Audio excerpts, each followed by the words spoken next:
J'ai envie de dire que la création du pôle d'intelligence logistique a été presque une évidence. Alors il y a un côté historique, sur chaîne, de façon historique. Il y a eu des implantations dites de stockage. Mais chacun travaillait dans son coin. Et c'est vrai qu'à la fois les PANI et la Chambre de commerce, avec quelques entreprises qu'ils voyaient régulièrement, Schneider Electric ou NYK ou Prologis, donc on a commencé à discuter de façon tout à fait informelle de ce qu'on pourrait peut-être faire de plus ou de mieux pour le territoire. Assez naturellement, Pôle s'est imposé parce qu'on était dans le monde un peu institutionnel et on était au début des pôles d'excellence, donc le nom ou le terme Pôle avait du sens. Évidemment, on travaillait sur la logistique, donc la logistique était impérative. Et puis, on parlait beaucoup de mettre en avant des choses collectives ou de l'intelligence. Donc, assez naturellement, on est parti sur pôle d'intelligence logistique. Donc, pile, et puis on se disait finalement, il manque quelque chose pour créer une vraie dynamique. Et puis, à un moment donné, on a dit, ah, le pile avec ES, ce serait bien. Ça donne de la peps, de la dynamique. Et puis après, on a essayé de chercher ce que pouvait vouloir dire ES. Puis, on a fini par dire Europe du Sud. Cet acronyme de PILS, Pôle d'intelligence logistique Europe du Sud, et mon influence américaine, puisque je travaillais pour une société américaine, qui faisait que je parlais régulièrement l'anglais ou l'américain, m'avait un peu perturbé parce que PILS en anglais ça veut dire pilule, et je trouvais que le nom n'était pas forcément le plus approprié. Alors j'ai défendu un petit peu cet argument, mais qui n'a pas été retenu. Donc après je me suis rallié, on va dire, à la majorité des créateurs et des membres fondateurs. Au démarrage, la CCI Nord-Isère s'était véritablement fixée comme objectif de promouvoir le Nord-Isère au travers du secteur d'activité de la logistique, mais aussi d'autres secteurs d'activité, comme la construction durable. Nous avions des objectifs prioritaires qui ont été un peu amendés au fil des années, mais finalement, ils sont toujours les mêmes aujourd'hui. C'était d'améliorer la compétitivité et la performance des entreprises, de développer économiquement le territoire, de développer l'emploi, et puis de promouvoir et de représenter la fonction logistique pour défendre aussi les intérêts de la filière. On a fait en sorte que par notre lobbying, notre réseau et notre pédagogie, on puisse faire de la logistique un secteur d'activité et non pas une fonction d'entreprise. Il y avait vraiment une volonté d'un rôle différent entre les institutionnels et les entreprises pour que la démarche ne soit pas une démarche d'institutionnel, mais véritablement une démarche d'entreprise portée par les entreprises pour les entreprises et que les institutionnels soient véritablement un relais. Alors, les premiers mois, on a essayé d'avoir des actions très pragmatiques et ça a toujours été un peu le leitmotiv du pôle depuis 10 ans, d'avoir des actions pratiques qui correspondent aux besoins des entreprises. Dans cette filière logistique, la notion de mutualisation, de travailler ensemble est assez importante, donc c'est un peu ce qu'on a essayé de développer. On a pu compter sur quelques membres fondateurs qui étaient présents, des entreprises oui, comme Prologis, comme Schneider Electric, comme à l'époque NYK qui est devenu Yusen Logistique, ou Almet par exemple, qui sont un peu des membres fondateurs et qui ont fait jouer aussi leur propre réseau pour dire on est en train de créer quelque chose, rejoignez-nous. Ce qui se sentait quand on allait voir des personnes pour les convaincre de nous rejoindre, c'était cette confiance entre les membres fondateurs, c'était ce partenariat très sain qu'il y avait entre acteurs privés et acteurs publics, et ce partenariat tourné vers les entreprises. Et on s'est rendu compte au fur et à mesure que l'un des pôles majeurs qui intéressait tout le monde était les RH, donc les ressources humaines. Et à partir de là, on a pu, par exemple, créer des formations plus techniques au fur et à mesure que la logistique devenait de plus en plus une usine logistique, plutôt que simplement un entrepôt ou une grange ou un hangar avec des camions devant. À un moment donné, c'est-à-dire, je pense que la charnière c'était 2010-2012, c'est là où le PILS a vraiment connu une accélération de ses adhérents et où il y a eu une volonté de se dire, plus on met de collectifs ensemble et d'intelligence collective ensemble, plus on sera capable de se sortir de ce mauvais pas. Et je pense que l'année de 2010-2012 a levé un certain nombre de « je suis concurrent, donc je ne veux pas que les autres viennent voir comment c'est chez moi ». Il s'est passé quelque chose, une ouverture, ça a créé une émulation. Je dirais surtout qu'il faut savoir garder cette agilité, ce dynamisme, cette implication des entreprises et ce pragmatisme qui a fait la force du pôle depuis toujours. La femme qu'il y avait au démarrage existe toujours. parce que je continue à fréquenter des personnes qui travaillent dans le PILS et je sens que c'est toujours vivant, toujours innovant, toujours motivant.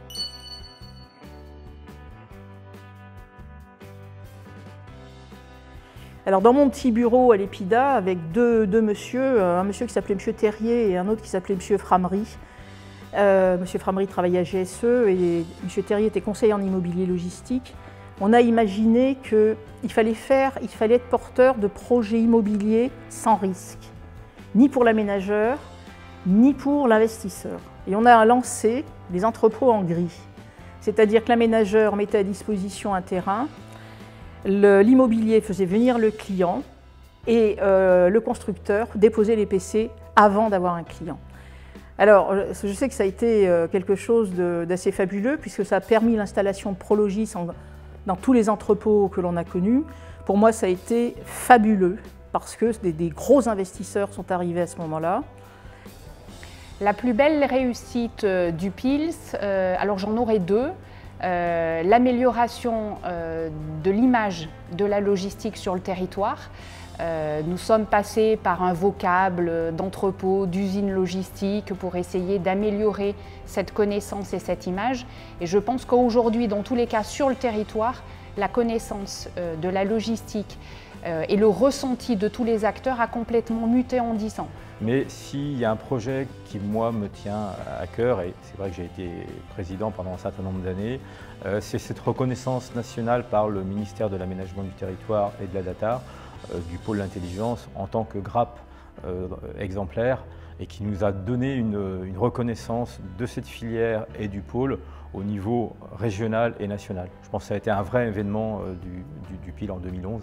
Le PIL est un des membres fondateurs du réseau logistique Auvergne-Rhône-Alpes qui regroupe un certain nombre d'acteurs de la filière logistique.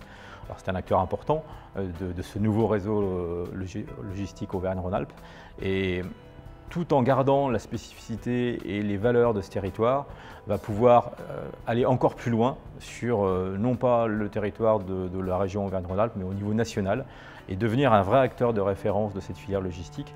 Et j'en tiendrai un petit peu comme preuve et comme preuve concrète, c'est que les services de l'État, notamment à travers la Directe, travaillent avec nous sur ce territoire, avec le pôle, dans une notion de gestion prévisionnelle des emplois et des compétences territoriales.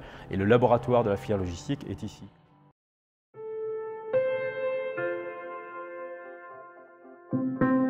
C'est le réseau d'experts. En fait, on est tous experts un petit peu dans notre domaine. Et en fait, le PILS nous permet d'apporter, d'échanger les expériences de tout le monde et d'avancer dans nos différents domaines. Enfin, pour nous, en tant qu'organisme de formation, il y a les avancées technologiques, il y a les avancées sociales qui font qu'aussi ça permet de compléter un petit peu ce que nous on peut apporter en termes d'expertise de la formation. Et ça, c'est vraiment quelque chose qui est au top et autour de nous, c'est connu. On parle du PILS, c'est une référence maintenant.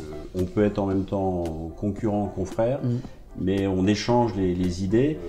Il y a une concentration d'experts au mètre carré qui fait qu'on est un peu, je pense, unique. Une entreprise, quand elle travaille en autarcie, elle finit par mourir. Et l'idée, c'était plutôt d'aller voir ce qui se passe dans les métiers de nos clients, bien les comprendre. Tout à fait. Et c'est là qu'on prend quand même la mesure du réseau aujourd'hui et de l'importance qu'il a pris et de la référence qu'il est en fait aujourd'hui dans le milieu logistique, quoi. Ce que je trouve aussi très agréable, c'est que c'est toujours dans un état d'esprit très convivial. Et vous le disiez tout à l'heure, on ne vient pas là pour faire du commerce ou se battre. Et vraiment, on parle de sujets intéressants. Le fait que, on va trouver des solutions, non pas à tout, mais presque. En tout cas, on pourra trouver des gens qui savent. Et toujours sans a priori, dans un bon état d'esprit. Il y a les échanges qui se passent aussi par le site internet du PILS. De plus en plus, on voit les échanges, les gens qui ont des questions techniques en demandant « Tiens, moi j'ai tel problème, quelqu'un peut me répondre ?» On voit les réponses des uns et des autres en fonction des compétences des uns et des autres. Enfin, moi je trouve ça très riche et ça existe dans très peu d'endroits quand même. Oui. Le côté humain rentre en ligne de compte beaucoup. On voit d'ailleurs des acteurs du PILS qui changent d'entreprise mais qui restent au PILS.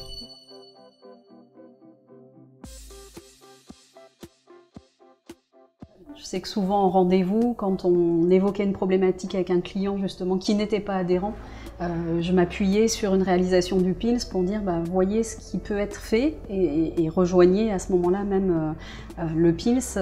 Moi je fais la promotion chaque fois que je trouve ça naturel justement parce que j'ai vu en étant au sein du PILS ce que ça pouvait vraiment apporter.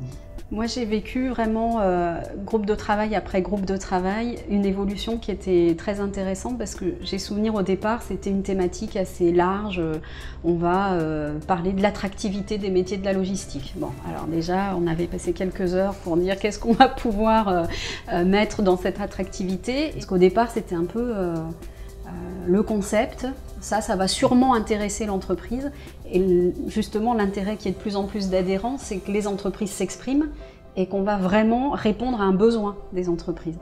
Il est vrai qu'au fil du temps, c'est vrai que pour être là depuis aussi un certain temps, on a vu s'augmenter le nombre de groupes de travail, comme vous le disiez, alors effectivement par de nouveaux thèmes exprimés. Du coup, avoir des groupes peut-être un peu plus spécialisés, il est vrai, mais du coup bien plus efficients parce qu'on avait affaire à d'autres experts. Et l'un avec l'autre, du coup, on a vu les adhérents effectivement augmenter, on a vu de nouvelles têtes. C'est que oui, au départ, on avait même les uns et les autres du mal à s'ouvrir, parce que c'était une première, on discutait de choses qui nous intéressaient tous, mais avec quand même dans la tête les aspects concurrentiels qu'on pouvait avoir tous les uns vis-à-vis des autres. Et en fait, petit à petit, je dirais la parole s'est libérée. Moi, j'ai pris le flambeau en 2009. Après quelqu'un qui avait démarré au sein du pôle. Alors plutôt sur les groupes de travail liés au RH, aux ressources humaines forcément, et plus particulièrement sur l'organisation du salon Logistique Expo. Donc je me souviens de la première édition où c'était très rock'n'roll et très artisanal. Et puis c'est vrai que de voir l'évolution et la dernière édition qui a eu lieu cette année, c'est quand même assez impressionnant de voir en si peu de temps les progrès et comment le PILS a pu mener ce salon à bien, quoi.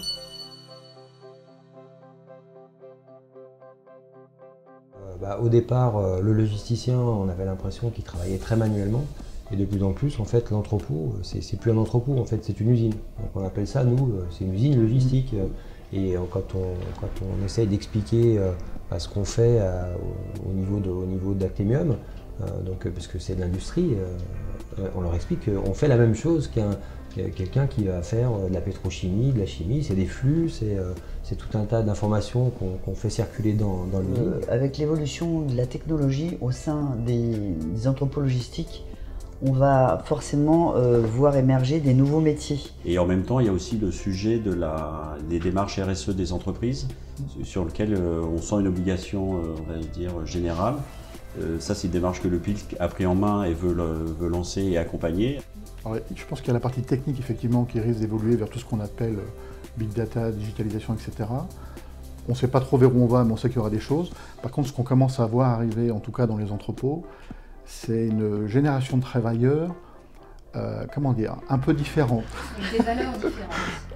Avec, je ne sais pas si c'est... Oui, enfin, avec des centres d'intérêt différents. Ouais. Et c'est pas simple parce qu'effectivement, ça ne rentre pas forcément dans nos moules, déjà, dans nos moules d'entreprise, mais peut-être dans les moules de la société du reste. Et effectivement, c'est une problématique qu'on a pu déjà évoquer avec certains au PILS ou dans certains groupes, et notamment dans la GPECT, parce qu'effectivement, ça ne va pas être évident, ça ne va pas être simple, déjà de faire cohabiter la partie humaine et cette évolution auquel on n'est pas forcément formaté. Et quand je dis nous, c'est les entreprises, c'est l'encadrement, c'est les structures, c'est les organismes de formation, effectivement, que ce soit public ou comme vous, professionnels. Mais après, effectivement, en plus il y a la technique, donc ça va faire deux gros morceaux qui changent en même temps, dans un environnement commercial ou concurrentiel qui lui aussi évolue. Et je pense qu'effectivement, on ne va pas s'ennuyer tout de suite.